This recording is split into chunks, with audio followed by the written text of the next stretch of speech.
Move you from Ethiopia and Egypt to the Democratic Republic of Congo. Well, the country has replaced a months-long export ban with a quota system in October, aiming to boost state revenues and tighten oversight. According to reports, the new conditions will require miners, among other things, to prepay a 10% royalty within 48 hours and secure a compliance certificate. The circular shows that this is part of an effort by the DRC to keep a tight grip on the key battery mineral. For more on this, we joined on the line by mining analyst David van Wyk. A very good afternoon to you, David. Good to have you here with us. Perhaps let's start off with an understanding of what your take is on this quota system and the new conditions that have been put in place. Welcome. Thank you very much for having me on the show. African countries are increasingly becoming nationalistic about their minerals, which is really a good thing for the African continent. The DRC produces 70% of the world's cobalt. It has 40% of the world's reserve, by far the most, more than any other country. And cobalt is an incredibly strategically important mineral. According to the CIA, it's the most important strategic mineral on the planet. It is used in the production of batteries, but it's also used in the production of sophisticated weapon systems for missiles, for armor plating, cobalt bombs, and a whole range of other applications as far as warfare is concerned. We see all the countries in the world at the moment expanding their military spending. NATO, all the NATO countries are expanding their military spending. The United States is expanding its military spending. Russia and China as well, of course. And we see with the Ukraine war, for example, an awful lot of missiles are being used in that particular war. So an awful lot of cobalt is being shot away. I think that African countries need to begin to put their foot down to say that they will not allow their minerals to be used in conflict and warfare. They should actually put a restriction on that and say that we will only export to countries that can guarantee that the cobalt will not be used in warfare, because ultimately the warfare comes back to Africa, as in the case with Libya and oil, for example. You sell them the raw materials and the minerals, and they come and make war against you and effect regime change against you and so on. And we've seen conflict in the Congo ongoing since 1998 to 2008 onwards, the African World War, so to speak, and the privatization of the mining industry in the Congo, in the DRC, which has not really benefited the DRC at all. And at the moment, Glencore, which is a company that has been found wanting as far as corruption is concerned, has almost a monopoly on cobalt globally, which is also hugely problematic because Glencore's ethics and so on, very, very problematic, as we've seen in cases involving South America, Central America, Africa, and so on, just 2 years ago already.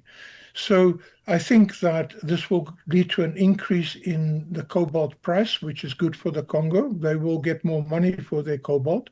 It will slow down cobalt production, which is also good, which means that the cobalt production will not be plundered in the manner in which African minerals usually is plundered. And then it will also cause some supply chain disruption globally, but which is not necessarily a bad thing for the African context. You know, so the profitability of private companies... maybe elaborate on that for us, Mr. van Wyk. Why would these disruptions or delays in the battery supply chain not be a bad thing for Africa? Well, ultimately it creates a shortage in the supply chain. And that shortage means increased prices. And, you know, at the moment, Africa is not getting the value for its minerals, even though these minerals are incredibly important. And it's time for Africa to put its foot down to ensure that we get the value for our minerals, or alternatively, that we use the minerals for beneficiation within our countries. If you're producing 70% of the world's cobalt, 10% royalty is really nothing. It's peanuts. I think that the DRC can push the volume as far as the royalties and taxes are concerned on cobalt. But of course, they're afraid of doing so because they have been the target of destabilizing forces, including mining companies funding rebels and so on in the northeast of the country. Of course, cobalt comes from Katanga in the south, but Katanga also has its fair share of conflict between 2008 and the present. Before the privatization of I'd the like cobalt. to, Mr. Van Wyk, just touch on this a little bit. Yes, you mentioned the reasons why there might be levels of hesitancy in increasing the royalty, but are we likely to see the DRC expand similar tight regulatory regimes to other strategic minerals as well? And what might that imply for global resource markets in the long run? Well, I think that the DRC produces most of the world's coltan, and coltan is in all computer systems and electronics, cell phones, and so on, as is copper for that matter. And the copper price at the moment is going through the roof as well because of the wars and conflict. The West and the countries who are at war with one another at the moment, the war in the Middle East, the war in Ukraine, and so on, they're just basically wasting our minerals by shooting it away on the battlefield.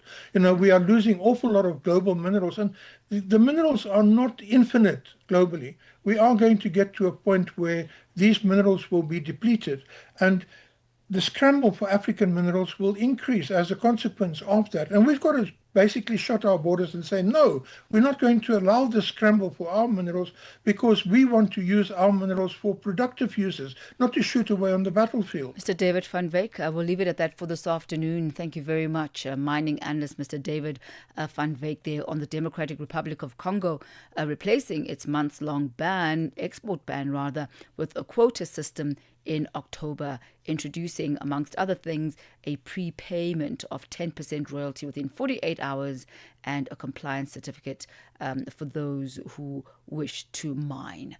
Takes us to exactly 4:30 p.m. Central African time.